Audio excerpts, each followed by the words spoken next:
Hello, thank you for taking the time to watch this video. I'm working number 5 from part 2 of lesson 2.13. So function g is the natural log of x squared plus x minus 5. And function h is the natural log of x plus 4. What are all the values of x for which g of x is less than h of x? So we're going to solve this problem using sign charts. Now ultimately we're going to end up using 3, and I'll explain why as we go through, but it is like the problem we did in class. So the first thing I'm going to do is go ahead and make sure all of my sign charts are lined up. Okay, we have zeros over each other. Now let's go ahead and create the inequality. We want function g is less than h. So g, the natural log of x squared plus x minus 5, is going to be less than function h, the natural log of x plus 4. Now, we've seen a rule recently. If we have a log equation where one log equals a second log of the same base, you ignore the logs and use the arguments. Well, even though this is an inequality, I can do the same thing.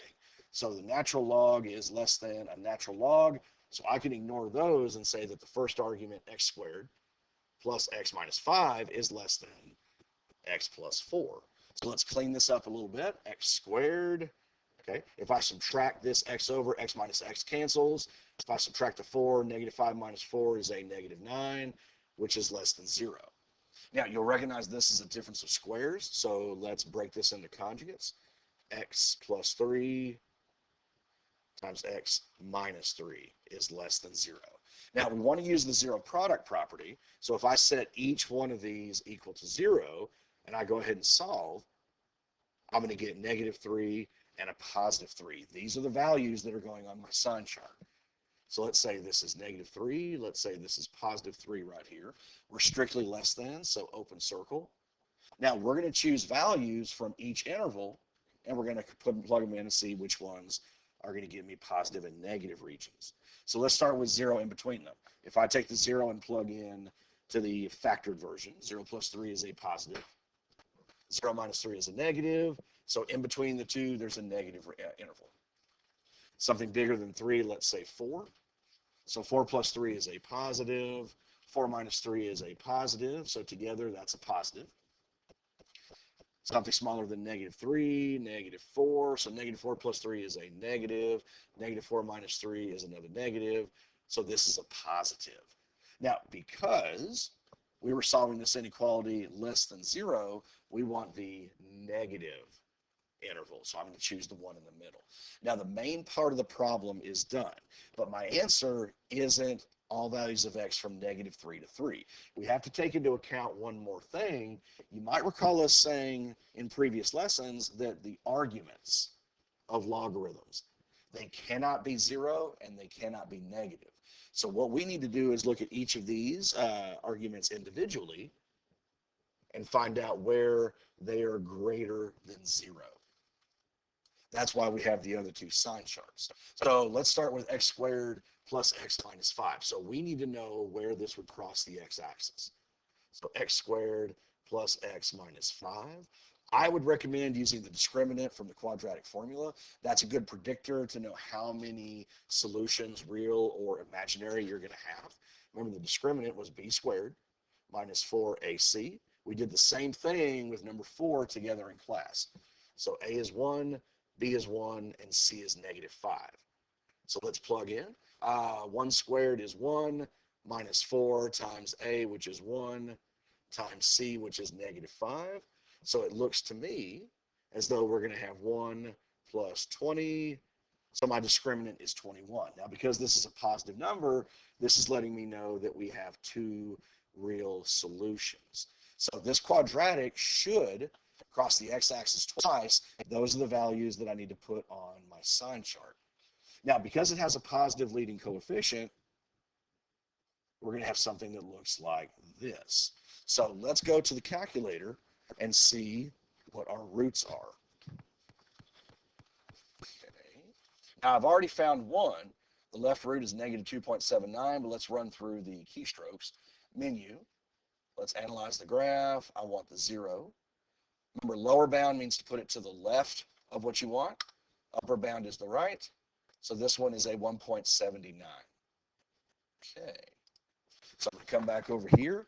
Let's put in the values in line with the other sign chart.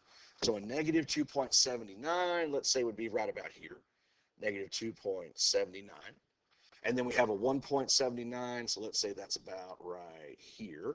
Again, we're wanting it to be greater than 0. We can't have 0 or any negative values, so we're going to put open circle here. Now, I could go ahead and plug in values, plug them in here, and then see whether I get a positive or a negative response. But you can also just look at the graph. Remember, when we compare it to 0, that's referring to the x-axis. So any part of the graph that is above the x-axis, that's considered positive. So this would be positive. This would be positive. Any part of it that's below, well, that would be considered negative, less than 0. So this would be a negative right here. Now remember, for the arguments, we want the positive intervals because it can't be 0 and it can't be negative. So for this second sign chart, I'm going to fill in these two positives right here.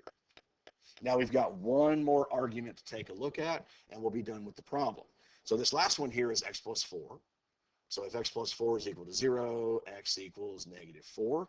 So this is the value that's going on my third sign chart. So let's say this is negative 4 right here. Again, it's going to be an open circle. Now here, you could plug in again, or you could just think about it graphically. If I went and graphed the line x plus 4, 4 is the y-intercept, so let's say 4 is right here. It's got a positive slope, so it's going to look like this. Okay. And we know it crosses over here at negative 4. So to the right of negative 4, all of this will be a positive region. To the left of negative 4 will be a negative. So again, it's got to be greater than 0. So I'm going to shade the positive here. So what I'm doing, looking at the main problem, g is less than h, and then the two arguments, creating those three sign charts, what I'm looking for is what do all three share. So if I'm looking at all three of these, it looks like they all share the region between negative 3 to negative 2.79, and they all share 1.79 to 3. That is going to be my solution for this inequality. So I'm going to say negative 3 to negative 2.79 union, and then the 1.79 to the positive 3. All of these values of x in these two intervals would be solutions to this problem. Okay, please let me know if you have any questions. Thanks for watching the video. Have yourself a great day.